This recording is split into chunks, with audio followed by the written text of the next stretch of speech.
माता की रक्षिसी रक्षिसी रक्षिसी रक्षिसी ಉಳಿಸಿ ಉಳಿಸಿ ಕರ್ನಾಟಕ ಸರ್ಕಾರದ ಇಬ್ಬಂಗಿ ನೀತಿಗೆ ಕೇರಳ ಸರ್ಕಾರದ ಇಬ್ಬಂಗಿ ನೀತಿಗೆ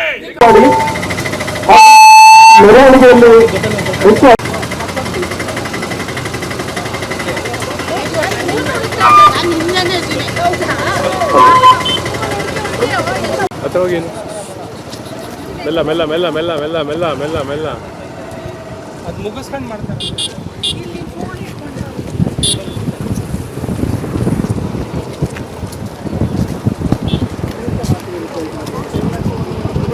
ಸ್ಲೋ ಸ್ಲೋ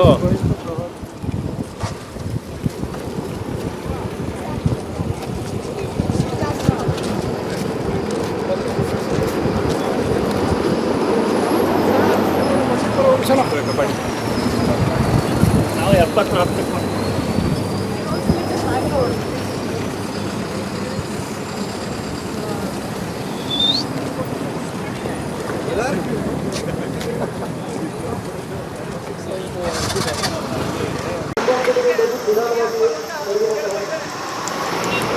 ಸ್ವಲ್ಪ ನಿಧಾನವಾಗಿ ಚಲಿಸಬೇಕಾಗಿದೆ.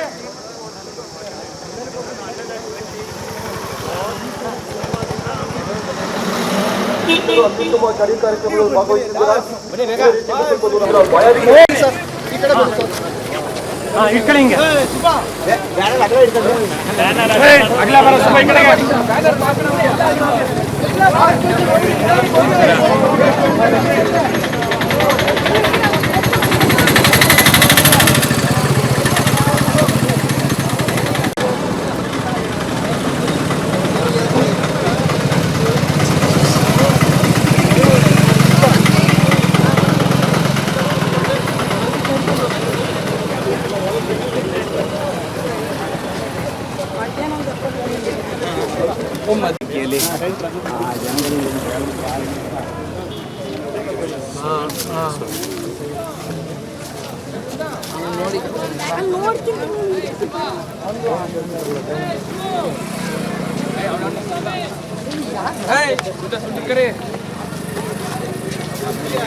Last installment of the protest. Don't worry at all. All covered.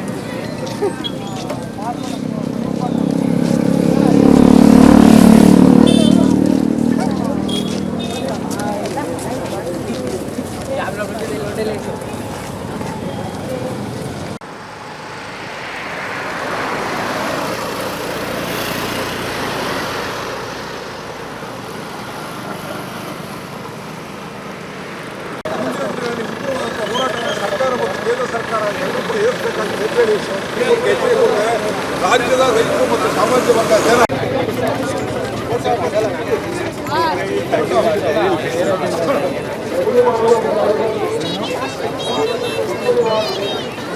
Age ಆದವರಿದ್ದಾರೆ.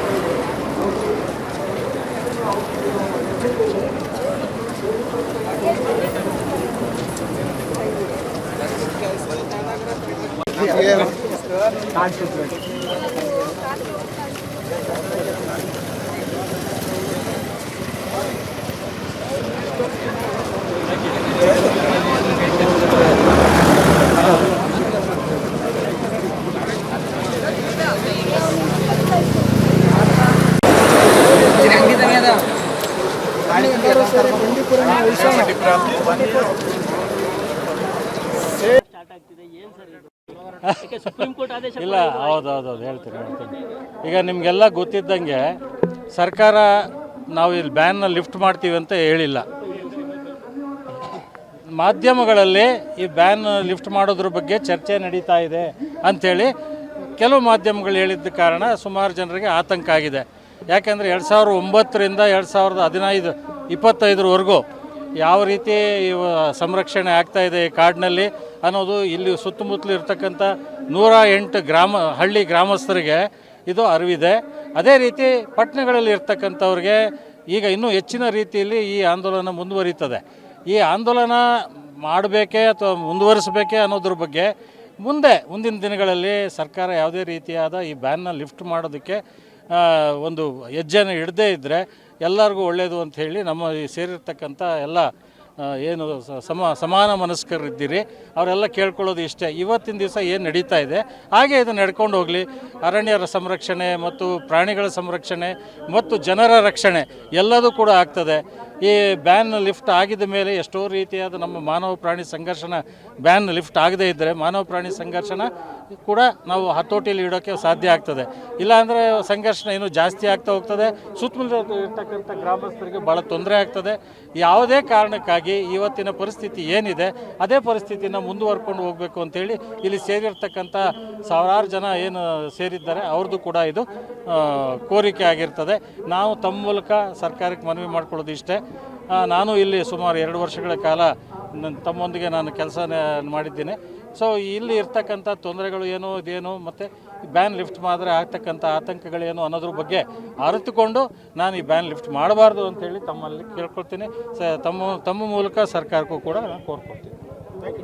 ಆಮೇಲೆ ನಮ್ಮ ಕೇರಳ ಬಾಂಧವರು ನಮ್ಮ ಅರಣ್ಯ ಸಂಪತ್ತನ್ನು ನಾವು ಕೊಡಬೇಕು. ಇದು ಕೇವಲ 9 ಅವರಿಗೆ ತಾನೇ ಬಿಟ್ಟಿರೋದು, ಕ್ಲೋಸ್ ಆಗಿರೋದು. ಅದನ್ನು ನೀವು ಹಾಳು ಮಾಡಬೇಕಂದ್ರೆ ಎಂಥದ್ದು? ಕೇರಳಗೆ ನೀವು ಏನು ಬೇಕಾದ್ರೆ ಮಾಡ್ಕೊಳ್ಳಿ, ವಿಧಾನಸೌಧಕ್ಕೆ ಕರ್ಸ್ಕೊಳ್ಳಿ, ಅವ್ರಿಗೆ ಕಾಕ್ಟೇಲ್ ಡಿನ್ನರ್ ಕೊಡಿ. ನಮ್ಮ ಕಾಡನ್ನು ನೀವು ಕಾಂಪ್ರಮೈಸ್ ಮಾಡಬೇಡಿ. ಸರ್, ಈಗ ನಡೆಸತಕ್ಕಂಥ ಹೋರಾಟಕ್ಕೆ ಯಾವುದೇ ಪ್ರತಿಕ್ರಿಯೆ ಕೊಡಲಿಲ್ಲ ಅಂತಂದ್ರೆ ಸರ್ಕಾರ, ನಿಮ್ಮ ಮುಂದಿನ ಹೋರಾಟ ಹೇಗಿರುತ್ತೆ? ಪ್ರತಿಕ್ರಿಯೆ ಇದು ಜಾಸ್ತಿ ಆಗುತ್ತೆ. ಇಲ್ಲಿ ಶುರು ಆಗಿದೆ ಗುಂಡ್ಲುಪೇಟೆ ಮತ್ತು ಮದ್ದೂರು ಗೇಟ್ ಹತ್ರ, ನಾಳೆ ಚಾಮರಾಜನಗರ ಮಾಡ್ತಾರೆ, ನಾಳೆ ಮೈಸೂರು ಮಾಡ್ತಾರೆ, ಬೆಂಗಳೂರು ಅಂತೂ ನಾವು ದೊಡ್ಡ ಮಾಡ್ತೀವಿ. ನಾವು ಮುಂಚೆನೇ ಒಂದು ಮಾಡಿದ್ವಿ 2018 ಇದೇ ಕಾರಣಕ್ಕೆ.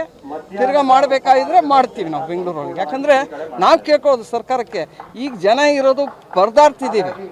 ಒಂದು ಕಡೆ ಬರ, ಒಂದು ಕಡೆ ಜಾಸ್ತಿ ಮಳೆ, ರೈತರು ಓದ್ಲಾಡ್ತಿದ್ದಾರೆ. ಅಂಥ ಸಂದರ್ಭದೊಳಗೆ ನೀವು ಈ ಥರ ಡಿಸಿಷನ್ಸ್ ತಗೊಳ್ಳೋದು ಸರಿ ಇಲ್ಲ. ಬೇರೆ ಬಂದೀಪುರ ಅಲ್ಲ, ಇಡೀ ನಮ್ಮ ವೆಸ್ಟರ್ನ್ ಘಾಟ್ಸು ನೀವು ಹಾಳು ಮಾಡೋಕ್ಕೆ ನಿಮ್ಗೆ ಯಾವ ಹಕ್ಕು ಇಲ್ಲ. ಇದು ನಾವು ನಿಮಗೆ ಓಟ್ ಹಾಕಿರೋದು, ನಾವು ನಿಮಗೆ ಹೇಳಬೇಕಾದ್ರೆ ಬಂದಿರೋ ಸ್ಥಿತಿ ಬಂದಿದೆ. ಸೊ ದಯವಿಟ್ಟು ನಮ್ಮ ಕಾಡನ್ನು ಕಾಡಾಗೆ ಉಳಿಸಿ. ನೀವೇನು ಮಾಡಬೇಕಲ್ಲ ಕಾಡಿಗೆ, ಅದು ಬಿಟ್ಟರೆ ಅದು ಪಾಠಕ್ಕೆ ಚೆಂದಾಗಿರುತ್ತೆ. ನೀವು ಹೋಗಿ ಅದನ್ನು ಕಡಿಯೋದು, ಆಮೇಲೆ ಸುರಂಗ ಮಾಡೋದು, ಲೈನಿಯರ್ ಪ್ರಾಜೆಕ್ಟ್ ಮಾಡೋದೆಲ್ಲ ದಯವಿಟ್ಟು ನಿಲ್ಲಿಸಿ. ಸಾಕಾಗಿದೆ. ಇಷ್ಟು ಡೆವಲಪ್ಮೆಂಟ್ ಆಗಿದೆಯಲ್ಲ, ಚೆನ್ನಾಗಿರೋಣ. ಇಷ್ಟು ಜನಕ್ಕೆ ಈ ತೊಂದರೆನೇ ಇರಲಿಲ್ವಲ್ಲ ಇಷ್ಟು ವರ್ಷ. ಸಡನ್ನಾಗಿ ಏನಕ್ಕೆ ಇದು? ಇಷ್ಟು ವರ್ಷ ಯಾವ ಪ್ರಾಬ್ಲಮ್ ಇಲ್ಲ. 2010 ನಡೀತಿದೆ, 2019 ಸುಪ್ರೀಂ ಕೋರ್ಟ್ ಕೊಟ್ಟಿದೆ. ಆದರೂ ಏನು ಯಾರಿಗೂ ತೊಂದರೆ ಆಗಿಲ್ಲ. ಇವ್ರಿಗೇನಕ್ಕೆ ಇನ್ನೂ ಎಕ್ಸ್ಟ್ರಾ ಬಸ್ ಬೇಕು, ಇಲ್ಲ ನೈಟ್ ಟ್ರಾಫಿಕ್ ಬಿಡು ಅಂದ್ಬಿಟ್ಟು ಯಾವುದೋ ಒಂದು ಸಂಘಟನೆ, ಒಂದು single Kerala independent farmers association ಅವರು ಧ್ವನಿ ಎತ್ತಿರೋದು. ಇಲ್ಲಿ ಇರೋದು ಎಲ್ಲ ಜನನೂ ಸೇರ್ಕೊಂಡಿದ್ದಾರೆ. ಇಲ್ಲಿ ಕೇರಳ ಅವರು ಇಲ್ಲಿದ್ದಾರೆ, ಕೇರಳ ಅವರು ಹೇಳ್ತಿದ್ದಾರೆ, ತಮಿಳ್ನಾಡು ಅವರು ಹೇಳ್ತಿದ್ದಾರೆ ಈ ನೈಟ್ ಟ್ರಾಫಿಕ್ ಬ್ಯಾನ್ ಎತ್ತಬಾರ್ದು ಅಂತ ಹೇಳ್ತಿದ್ದಾರೆ. ನಾವು ದಯವಿಟ್ಟು ನಾವು ಸರ್ಕಾರಕ್ಕೆ ಕೇಳ್ಕೊಳ್ಳೋದು, ಭಾಳ ಹಂಬಲಾಗಿ ಕೇಳ್ತೀವಿ, ದಯವಿಟ್ಟು ಇದನ್ನು ಇಲ್ಲಿಗೆ ನಿಲ್ಲಿಸಿ. ಬೇಕಾಗಿಲ್ಲ, ನಮ್ಮ ನೈಟ್ ಟ್ರಾಫಿಕ್ನ ಕಂಟಿನ್ಯೂ ಮಾಡಿ ಅಂತ ನಾವು ಕೇಳ್ಕೊತೀವಿ.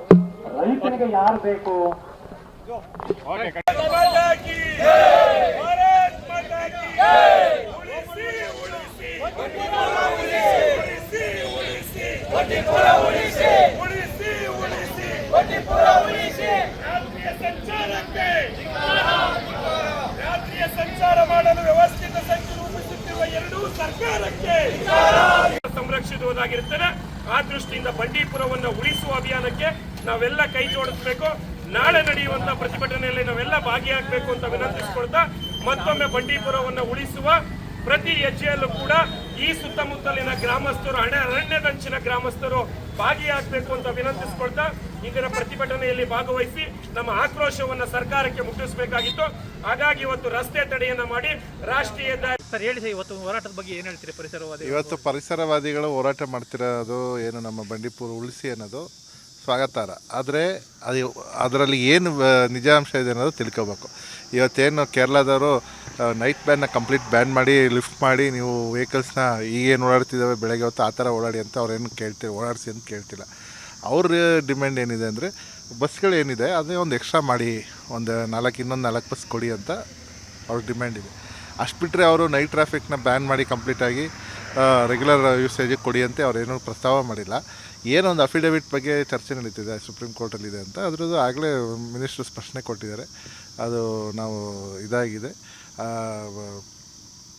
ಸರ್ಕಾರದ ಗಮನಕ್ಕೆ ಬರದೆ ಅದು ಹೋಗಿತ್ತು ಅಂತ. ಈಗ ಅದ್ರ ಬಗ್ಗೆ ಆಗಲೇ ಚರ್ಚೆ ನಡೆದಿದೆ. ಮುಂದಿನ ದಿನಗಳಲ್ಲಿ ಸುಪ್ರೀಂ ಕೋರ್ಟಿಗೆ ಇದು ಸುಪ್ರೀಂ ಕೋರ್ಟಲ್ಲಿರೋದ್ರಿಂದ ಇಶ್ಯೂ ಅದು ಸುಲಭವಾಗಿ ಇದು ಮಾಡೋಕ್ಕಾಗಲ್ಲ. ಏನು ಕೇರಳ ಸರ್ಕಾರನೂ ಅಲ್ಲ, ಕೇರಳದವ್ರದ್ದು ಲೋಕಲೈಸ್ ಡಿಮ್ಯಾಂಡ್ ಏನಿದೆ ಅಂದರೆ ನಮಗೆ ಹೆಚ್ಚುವರಿ ಬಸ್ಗಳು ಕೊಡೋಕ್ಕೆ ವ್ಯವಸ್ಥೆ ಮಾಡಿಸ್ಕೊಡಿ ಅಂತ ಒಂದು ಮನವಿ ಕೊಟ್ಟಿದ್ದಾರೆ ಅಷ್ಟೇ. ಬೆಂಬಲ ಇಲ್ಲ. ಅದು ಈಗ ಈಗ 4 ಬಸ್ ಓಡಾಡ್ತಿದೆ, 4 ಬಸ್ಗೆ ಜನ ಸಫಿಷಿಯೆಂಟಾಗಿದ್ದು ಎಕ್ಸಸ್ ಏನಾದ್ರು ಇದ್ದರೆ ಅವರು ಬೇಕಾದ್ರೆ ಅದ್ರ ಬಗ್ಗೆ ಮಾತಾಡಲಿ. ಈಗ ಇರೋ ಮಾಹಿತಿ ಪ್ರಕಾರ ಇರೋವೇ ಫುಲ್ ಆಗ್ತಿಲ್ಲ ಅಂತ, ಸೊ ಹಂಗಾಗಿ ಸಾಕಾಗುತ್ತೆ ಅನ್ಸುತ್ತೆ ಅದ್ರ ಬಗ್ಗೆ. ಪ್ರಿಯಾಂಕಾ ಗಾಂಧಿ ಒತ್ತಡ ತರ್ತಾ ಇದ್ದಾರೆ. ಇಲ್ಲ ಆ ಥರ ಎಂತಂತಿಲ್ಲ, ಅದ್ರ ಬಗ್ಗೆ ಮಾಹಿತಿಗಳಿಲ್ಲ ಅಷ್ಟು ಸ್ಪಷ್ಟವಾಗಿ. ಅವರು ಎಲ್ಲೂ ಹೇಳಿಲ್ವಲ್ಲ ಆ ಥರ. ಅವರಾದರೂ ಅಲ್ಲೆಲ್ಲರೂ ಅವ್ರ ಪ್ರೆಸ್ಸಲ್ಲಿ ಹೇಳ್ಬೇಕಲ್ಲ, ಆ ಥರ ಏನಿಲ್ಲ. ಚುನಾವಣೆ ಪ್ರಚಾರ ನೋಡಿ, ಚುನಾವಣೆ ಆಗಿ 1 ವರ್ಷ ಆಗಿದೆ. ಚುನಾವಣೆ ಆಗಿ 1 ವರ್ಷ ಆಗಿದೆ. ಅದಾದಮೇಲೆ ಈಗ ಅವರು MP ಆಗಿ ಅವರು ಹೇಳ್ತಾರೆ. At the same time Kerala ಗೌರ್ಮೆಂಟುವೇ ಪ್ರೋಸೆಸ್ ಮಾಡಬೇಕಲ್ಲ. MP ಹೇಳಿದ್ನ ಅವರೂ ಇದೇನು ಆಗೋಗಳು ಅದ್ರ ಸಾಧಕ ಬಾಧಕಗಳನ್ನ ಕೇರಳ ಸರ್ಕಾರನೂ ಚರ್ಚೆ ಮಾಡಬೇಕಲ್ಲ. ಅದೇ ಪರಿಶೀಲನೆ ಮಾಡ್ತೀವಿ ಅಂತ ಹೇಳಿದ್ದಾರೆ. ಅವರು ಉಪಮುಖ್ಯಮಂತ್ರಿಯಾಗಿದ್ದಾರೆ, ಅವ್ರ ಕರ್ತವ್ಯನೇ ಅವ್ರು ಹೇಳಿದ್ದಾರೆ. ಇಲ್ಲಿ ಇರೋ ವಾಸ್ತವ್ಯ ಸತ್ಯ ಅವ್ರಿಗೂ ಗೊತ್ತಾದ್ರೆ ಅವರು ಅದಕ್ಕೆ ಅಕ್ಸೆಪ್ಟ್ ಮಾಡ್ಕೊತಾರೆ. ಇದಕ್ಕೆ ಏನು ಪ್ರೋಸೆಸ್ ಇದೆಯಪ್ಪ ಅದರದ್ದು ಸುಪ್ರೀಂ ಕೋರ್ಟಲ್ಲಿದೆ. ಸುಪ್ರೀಂ ಕೋರ್ಟ್ ತೀರ್ಮಾನಕ್ಕೆ ನಾವು ಬದ್ಧ. Right, thank you.